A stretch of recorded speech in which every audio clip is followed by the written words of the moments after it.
नमस्कार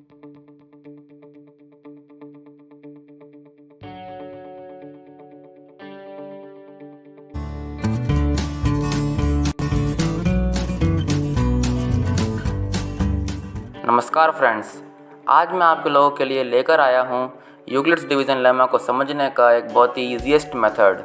सो let's start. आज का हमारा टॉपिक है यूक्लिड्स डिवीज़न लेमा।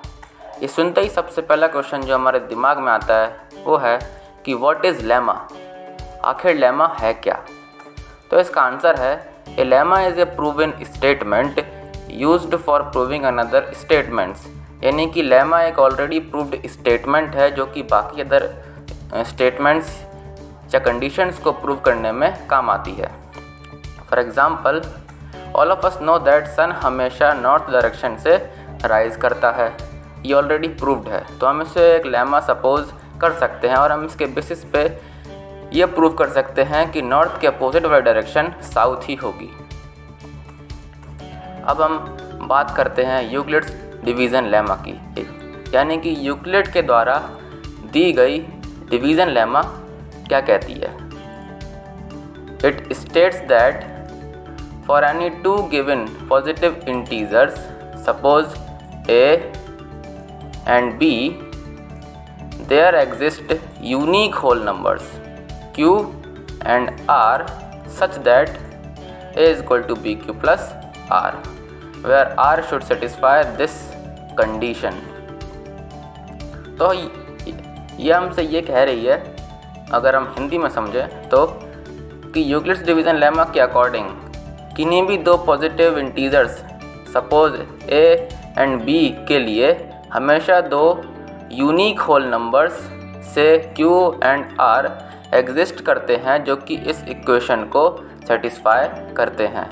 एक्चुअली यहाँ पे a जो है वो है डिविडेंड, b जो है वो है डिवाइज़र, q को हम कहते हैं क्वोशेंट और r फॉर रिमाइंडर। तो यहाँ से हमें एक फार्मूला मिल जाता है, that is dividend is equal to divisor into quotient plus remainder. Ultimately Euclid's division lemma हमें यही फार्मूला देना चाहती है। For example, if we divide 21 by 2, then we will get 10 as a quotient and 1 as a remainder. These all numbers will satisfy the above equation such that 21 is equal to 2 into 10 plus 1.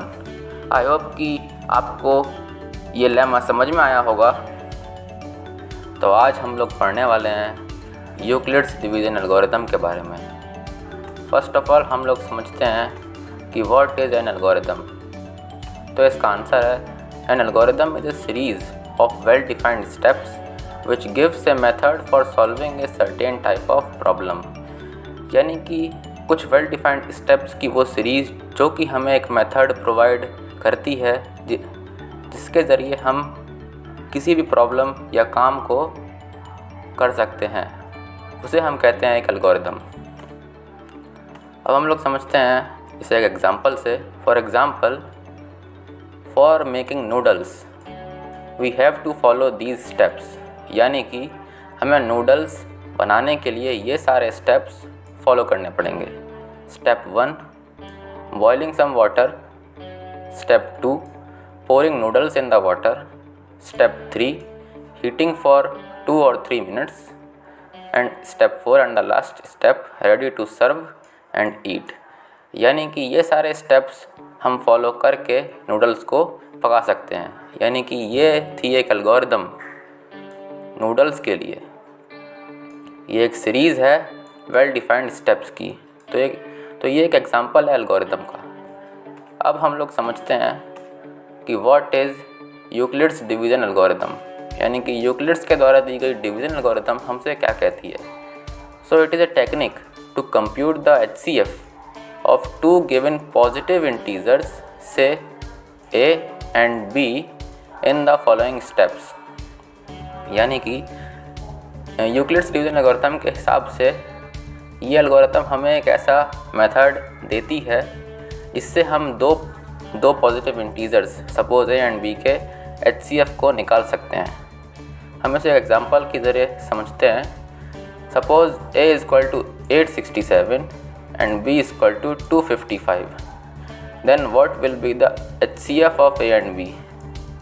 तो इसे हम समझेंगे इस algorithm के हिसाब से। यहाँ पे हम बड़े नंबर को छोटे नंबर से डिवाइड करेंगे इस तरह से। Then we will get a remainder that is 102. Then we will divide this divisor by this remainder. Then we will get another remainder 51. So after that we will divide this divisor by this remainder. तो जिस stage पे हमें reminder 0 मिल जाएगा उसी stage का divisor हमारा answer हो जाएगा। सो HCF of A and B will be 51 in this example. हम इस एल्गोरिथम को सक्सेसिव डिवीज़न मेथड के नाम से भी जानते हैं। आई होप कि आपको ये एल्गोरिथम समझ में आई होगी। तो आज हम लोग समझेंगे एक बहुत ही इजी थ्योरम जिसका नाम है फंडामेंटल थ्योरम ऑफ अरिथमेटिक। इसके लिए सबसे पहले हमें समझने होंगे नंबर्स के टाइप। आखिर नंबर्स कितने टाइप के होते हैं broadly. First, prime numbers. Those numbers having exactly only 2 factors are called prime numbers. यानी कि वे सारे नंबर्स जिनके सिर्फ और सिर्फ 2 ही फैक्टर होते हैं, एक तो वे खुद और एक 1, उन्हें हम कहते हैं prime numbers. For example 2, 3, 5 etcetera. अब हम लोग देखते हैं composite numbers. So those numbers having more than 2 factors are known as composite numbers. यानी कि वे सारे नंबर्स जिनके 2 से ज़्यादा फैक्टर होते हैं, जैसे कि 4, 6, 8 एटसेट्रा, ये सारे नंबर्स कंपोजिट नंबर कहलाते हैं। अब हम लोग समझते हैं फंडामेंटल थ्योरम ऑफ अरिथमेटिक हमसे क्या कहती है। So according to this theorem every composite number can be uniquely expressed as a product of primes except for the order in which these prime factors occur. यानी कि इस fundamental theorem of arithmetic के हिसाब से हम किसी भी composite number को उसके प्राइम फैक्टर्स के प्रोडक्ट की फॉर्म में लिख सकते हैं, यानी कि एक्सप्रेस कर सकते हैं, और वो भी uniquely by the method of prime factorization. जैसे कि यहाँ पे एग्जांपल दिया हुआ है 105 इक्वल टू 3 × 5 × 7। ये तीनों नंबर्स इस नंबर के प्राइम फैक्टर्स हैं। And second example is 612 equal to 2 × 2 × 3 × 3 × 17। इसको हम पावर की फॉर्म में भी लिख सकते हैं, that is 2 raised to the power 2 into 3 raised to the power 2 into 17। तो ये थी ये सिंपल। हम लोग पढ़ने वाले हैं नंबर सिस्टम के बारे में। So let's start. सबसे पहले हम लोग समझते हैं कि व्हाट आर नेचुरल नंबर्स। तो counting numbers such as 1 2 3 4 etcetera are known as natural numbers. यानी कि जब मानव ने चीज़ों को काउंट करना शुरू किया तो उसने कुछ नंबर्स का यूज़ किया, जैसे कि 1 2 3 4 1 2 3 4 चीज़ों को काउंट करने के लिए। इन्हीं नंबर्स को कहा जाता है काउंटिंग नंबर्स या फिर नेचुरल नंबर्स। आगे बढ़ते हैं, अब बात करते हैं होल नंबर्स की। तो ऑल काउंटिंग नंबर्स यानी कि सारे natural numbers together with zero form the collection of whole numbers. यानी कि अब हमारे पास काउंटिंग नंबर्स तो थे, लेकिन हमें अगर कोई ऐसी चीज़ हो जिसकी संख्या हो ही नहीं, यानी कि कोई ऐसी चीज़ जिसकी वैल्यू निल हो, उसको डिनोट करने के लिए हमारे पास एक नंबर हमें मिलता है हमारे एक महान मैथमेटिशियन श्री आर्यभट्ट जी की देन से, जो कि है ज़ीरो। ज़ीरो मिल जाने से हमारे नंबर्स पूरे हो पाए, इसीलिए इनको कहा जाता है होल नंबर्स। ज़ीरो की हेल्प से ही हम लोग 10, 20, 1000 ऐसे नंबर्स को लिख पा रहे हैं। Thus 0, 1, 2, 3, 4 etc. These all are whole numbers। अब आगे बढ़ते हैं, बात करते हैं इंटीजर्स की। तो ऑल काउंटिंग नंबर्स यानी कि सारे natural numbers, negatives of counting numbers यानी कि सारे नेचुरल नंबर्स की नेगेटिव फॉर्म, एंड ज़ीरो यानी कि ज़ीरो के साथ, ये तीनों साथ मिल के बनाते हैं इंटीजर्स के कलेक्शन को। यहाँ पे नीचे आप एक लाइन देख सकते हैं, इसमें दो साइड्स हैं, LHS यानी कि left hand side and RHS यानी कि right hand side.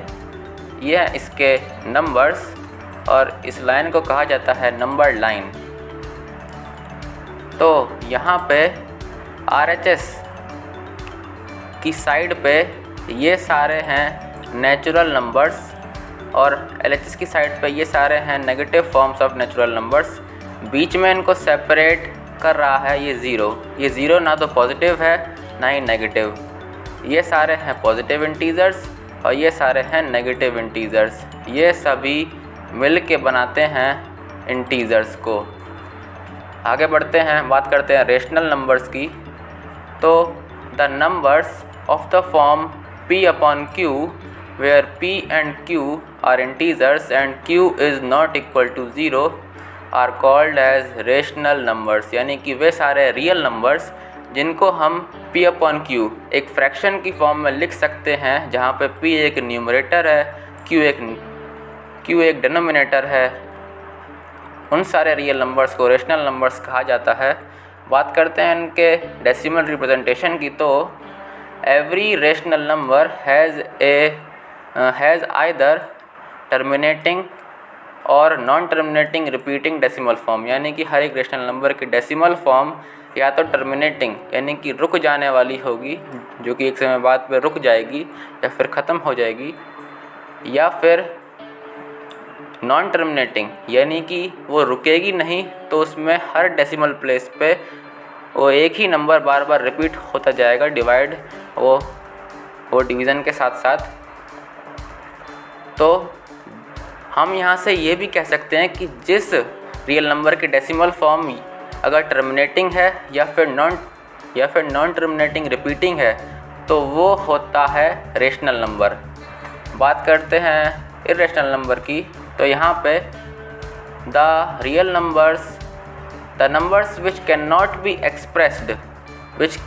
be expressed in the form P/Q are called as irrational numbers। यानी कि वे सारे रियल नंबर्स जिनको हम P/Q एक फ्रैक्शन की फॉर्म में एक्सप्रेस नहीं कर सकते हैं, उन्हें रेशनल नहीं कहा जाता है, उन्हें इर्रेशनल नंबर कहा जाता है।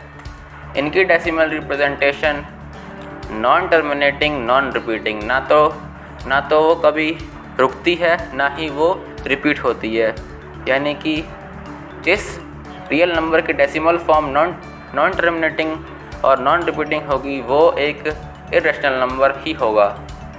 अब हम लोग एक समरी देख लेते हैं। तो दुनिया के सारे नंबर्स को कहा जाता है रियल नंबर्स। इसके दो टाइप्स होते हैं, पहला रेशनल, दूसरा इर्रेशनल। रेशनल में 3 कैटेगरी होती हैं, नेचुरल नंबर्स यानी कि सारे काउंटिंग नंबर्स 1, 2, 3 एट्सेट्रा। फिर होल नंबर्स यानी कि सारे नेचुरल नंबर्स के साथ ज़ीरो, जैसे कि 0, 1, 2, 3 एट्सेट्रा। और थर्ड है इंटीजर यानी कि सारे नेचुरल नंबर, उनकी negative form and with zero. For example 0 और 1, -1, ये सब। बात करते हैं इर्रेशनल नंबर्स की। तो दोज रियल नंबर्स यानी कि वे real numbers which can not be expressed in the form of P/Q fraction की फॉर्म में हम जिन्हें एक्सप्रेस नहीं कर सकते हैं, जिनकी decimal representation non terminating, non repeating होती है, वे कहलाते हैं इर्रेशनल नंबर्स। ये रेशनल और इर्रेशनल दोनों ही रियल नंबर्स की कैटेगरी में आते हैं। फॉर एग्ज़ाम्पल इर्रेशनल के एग्ज़ाम्पल हम लिख सकते हैं जैसे कि पाई, जैसे कि √2, जैसे कि √3 एट्सेट्रा। तो ये था पूरा नंबर सिस्टम। √2, √5, 1 + √2, इन सबको मैं इर्रेशनल नंबर कैसे प्रूव करूं? हे भगवान, कुछ तो रास्ता दिखा, वरना मैं फेल हो जाऊंगा। तथास्तु वत्स। तो दोस्तों, क्या आपके भी साथ होती है यही same problem? So don't worry, डरने की क्या बात जब एक ऐसी आपके साथ। आज की ये पूरी वीडियो देखने के बाद आप किसी भी इर्रेशनल नंबर को प्रूव करना यूँ चुटकियों में सीख जाएंगे। सो लेट्स स्टार्ट।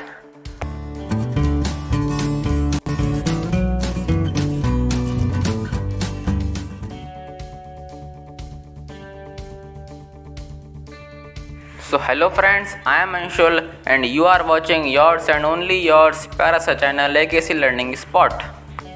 तो आज का हमारा टॉपिक है how to prove irrational numbers. सबसे पहले हम समझते हैं यहाँ पे जो लेमा यूज़ होने वाली है। अरे अगर आपको लेमा का मतलब नहीं पता है तो आप यहाँ पे कॉर्नर पे इस आई बटन को प्रेस करके मेरी लेमा पे एक सेपरेट वीडियो देख कर समझ सकते हैं। फ़िलहाल हम देखते हैं यहाँ पे लेमा हमसे क्या कहती है। Let P be a prime number and A be a positive integer, then if P divides A square, then P also divides A। यानी कि बहुत ही सिंपल लेमा है। अगर कोई प्राइम नंबर P किसी पॉजिटिव इंटीजर A के square को divide करता है तो वो प्राइम नंबर P उस पॉजिटिव इंटीजर A को भी डिवाइड ज़रूर करेगा। और यहाँ पे हम जो मेथड यूज़ करने वाले हैं प्रूविंग के लिए उसका नाम है आर्बिट्रेरी मेथड। अरे आर्बिट्रेरी का मतलब नहीं पता? सुनो, आर्बिट्रेरी का मतलब है मनमाना मेथड। यानी कि हम एक अजम्पशन रखेंगे अपना और हम बाद में उसी को रॉन्ग प्रूव कर देंगे। चलिए देखते हैं, इसे समझते हैं एक एग्जांपल के ज़रिए। देखिए यहाँ पे दिया हुआ है to prove √x is an irrational number, यानी हमें यहाँ पे इस √x को एक इर्रेशनल नंबर प्रूव करना है। तो सबसे पहले हम आर्बिट्रेरी मेथड का यूज़ करके इसको प्रूव करेंगे। देखते हैं इसका proof. So let us assume, हम एज्यूम करते हैं that √x is a rational number. आपको जो भी नंबर दिया रहेगा रूट में, आप सबसे पहले उसको रेशनल मान लेंगे। देन आप एक रेशनल नंबर को एक फ्रैक्शन की फॉर्म में तो दिखाई सकते हैं। तो हम लिखेंगे we can find 2 coprimes A and B where A is not equal to 0 such that √x is equal to A/B। Fraction की फॉर्म में हमने दिखा दिया।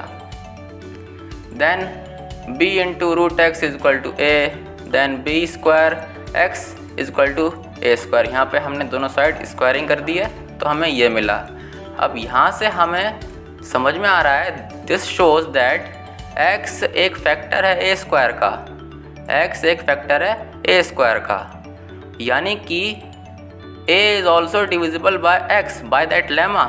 तो हमें मिली पहली इक्वेशन कि अगर x a स्क्वायर का फैक्टर है तो x a को भी डिवाइड कर रहा होगा, यानी a x से डिविजिबल है।